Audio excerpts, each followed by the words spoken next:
नमस्कार। पहले और अभी भी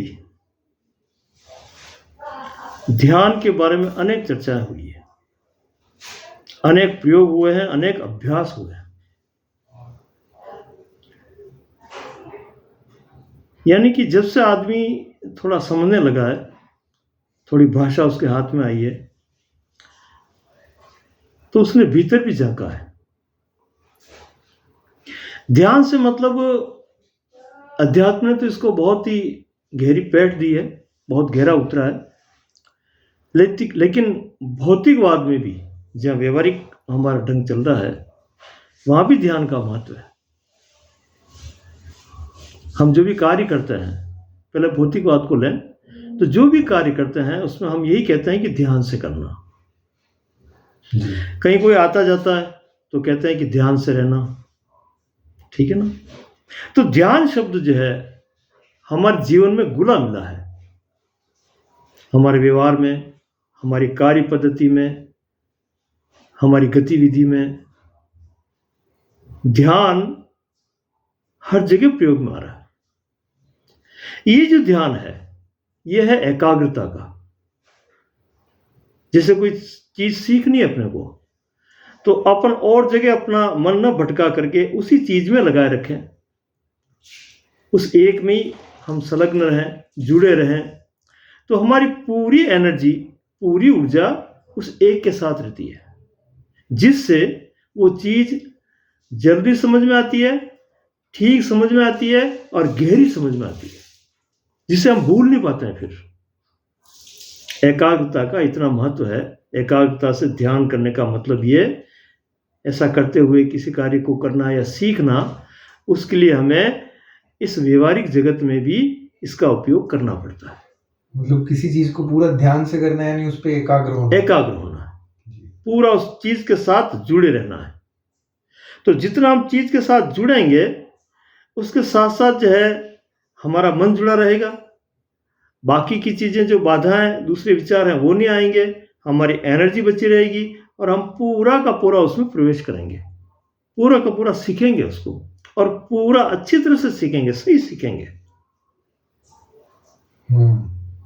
कक्षा में जो विद्यार्थी होते हैं, उनके लिए भी तो ये बात होती है कि भाई इधर ध्यान दो, चुपचाप रहो, बातचीत मत करो, अपना मन इधर लगाओ, है ना।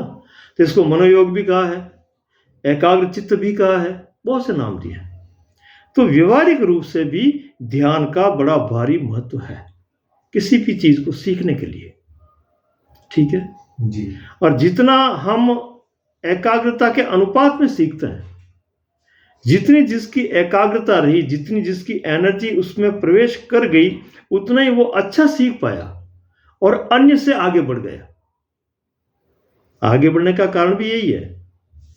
कोई विद्यार्थी जो है फर्स्ट क्लास आता है, मेरिट में आता है, टॉप आता है, इसका मतलब क्या हुआ?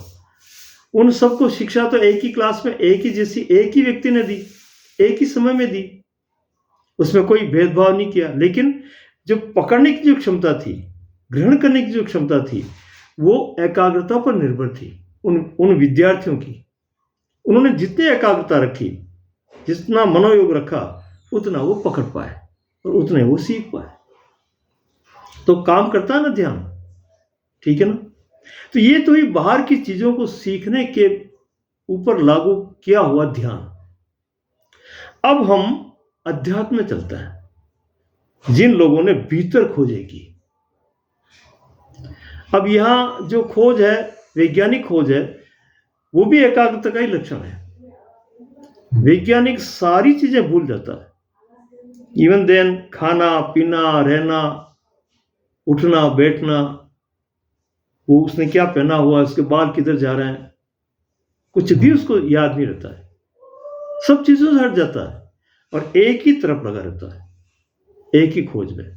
तो वो चीज भी देखो, इस एकाग्रता में एक बड़ा रहस्य है कि जिस चीज से हम जुड़ते हैं और पूरे एकाग्रता से जुड़ते हैं, तो एक तरंग जो है, हमारी भी एक तरंग निकल रही है, उस तरफ से भी एक तरंग निकलती है। उस जिस चीज को सीख रहे हैं ना, उसमें से भी वो भी तरंगित होती है, हम भी तरंगित होते हैं, और दोनों तरंगें मिलती है। फिर वो भी कुछ बताना चाह रहा है, वो भी उगड़ना चाह रहा है, हमारे सामने प्रकट होना चाह रहा है, और हम उसके प्रकटीकरण को पूरे प्रेम से, पूरे स्नेह से, पूरे भाव से देखना चाह रहे हैं, एकाग्र होकर के, सब तरफ से ध्यान हटा करके, और सिर्फ उससे जुड़ रहे हैं। तो दोनों का एक तालमेल बैठता है, और तालमेल, उस तालमेल में, उस योग में एक नई चीज निकल आती है। यही आविष्कार है।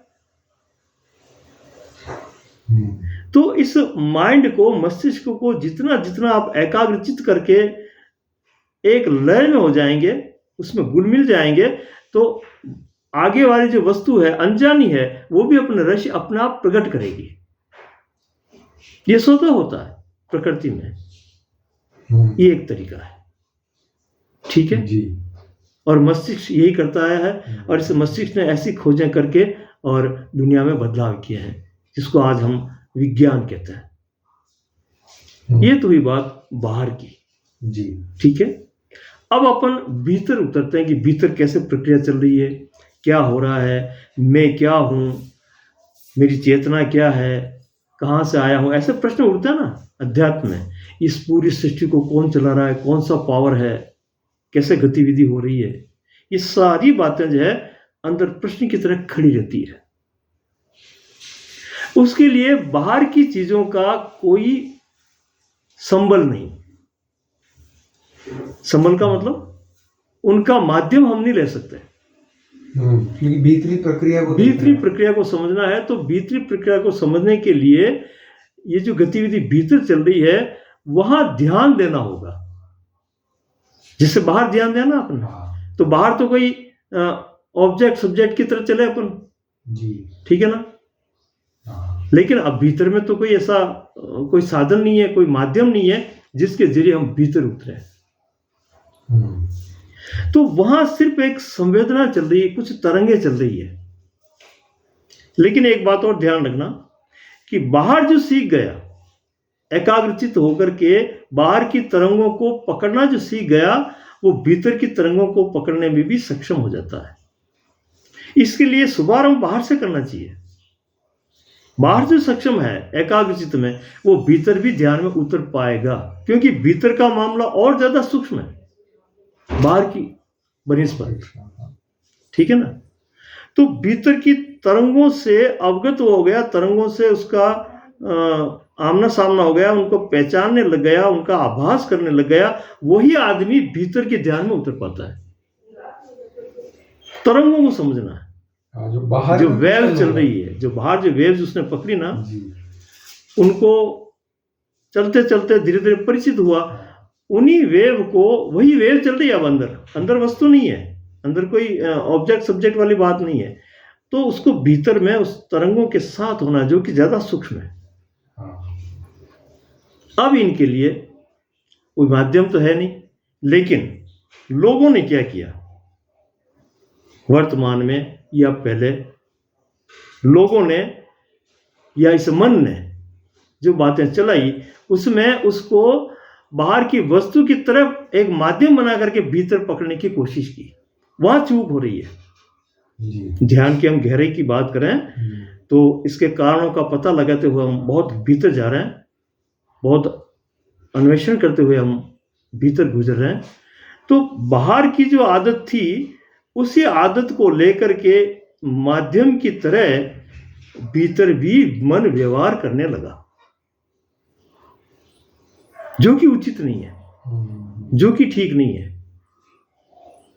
अब ध्यान का प्यूरिफिकेशन हो रहा है, ध्यान का शुद्धिकरण हो रहा है।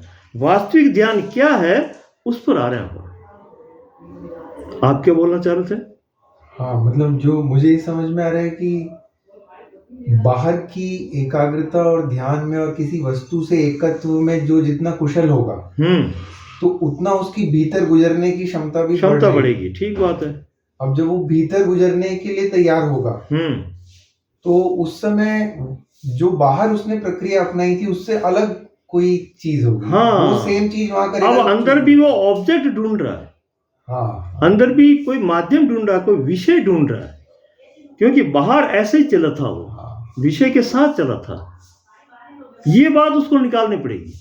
ये पहले ही, क्योंकि अब कोई विषय तो रहा ही अब नहीं। विषय नहीं रहा है, बिना विषय के उसको भीतर घुसना है, सिर्फ तरंगों के साथ, बहुत ही सूक्ष्मता के साथ। सूक्ष्मतम चीजें आएगी, सूक्ष्मतर चीजें आएगी। तो इसमें एक प्रश्न आ रहा है हाँ, कि जैसे बाहर की के ध्यान में जब वो था पदार्थ जगत में, तो बाहर के किसी वस्तु से, व्यक्ति से कोई तरंग आ रही है, तो उसके साथ पूरा ध्यान देने से उसकी पूरी गहराई में वो उतर पाया। हाँ, क्षमता आई उसमें। अब जब वो अपने भीतर प्रवेश करेगा, तो मतलब वस्तु या व्यक्ति कुछ नहीं रहेगा, केवल तरंग रह जाएगी। ये बात हो रही है। ये बात हो रही है। इसमें एक बात और मैं इसको क्लियर करना चाहूंगा कि बाहर व्यवहारिक क्षेत्र में जब वो सीख रहा है और ध्यान कर रहा है या एकाग्रचित हो रहा है, उस समय दो बातें हैं। एक तो ऑब्जेक्ट है, विषय है, और एक सब्जेक्ट है, एक वो खुद है जी। ठीक है।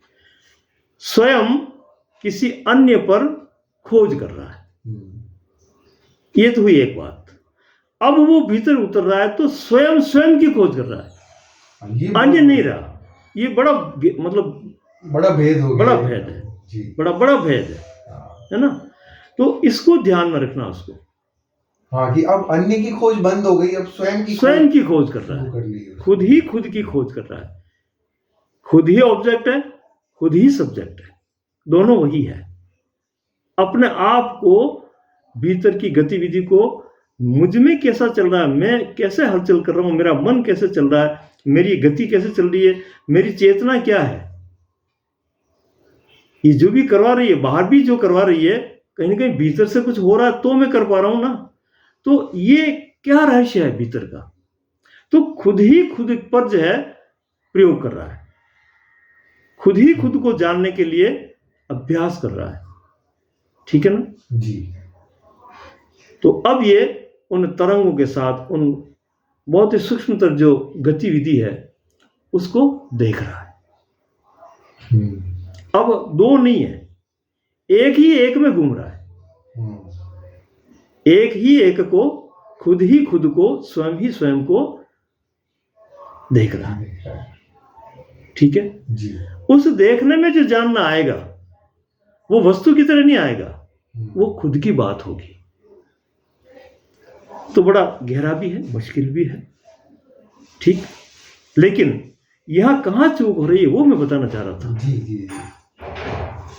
जैसे किसी विषय को नहीं चुनना है तो फिर मन की वो पुरानी आदत है, बाहर वाली भौतिक जगत वाली आदत है, सीखने वाली, तो वो इस अपने आप में की खोज में, अपने आप में उतरने के लिए भी विषय को सामने लाता, कोई माध्यम बनाता है। जैसे माला जप लो, किसी का नाम ले लो, ध्यान करो, आंख बंद कर लो, कोई कलर्स देखो, उजाला देखो, देखो विषय बना रहा है ना। श्वास है, श्वास पर ध्यान करो, चल रही है, क्या हो रहा है क्या नहीं हो रहा है, ये सब विषय हो गए।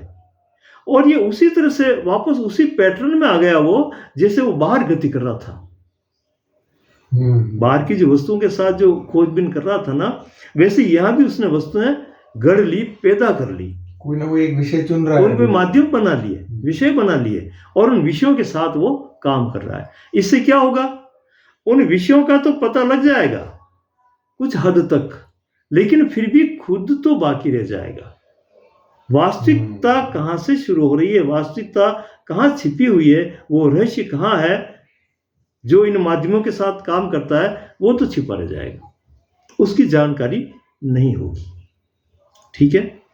तो ये जितने भी साधन हैं उसमें फिर से उलझ जाएगा, वो साधन बना रहा है वो भीतर के लिए भी, क्योंकि इसकी आदत से हो गई ना, वृत्ति हो गई कि बिना साधनों के ये खोज नहीं कर पाता है, बिना माध्यम के निराधार ये रह नहीं पाता है।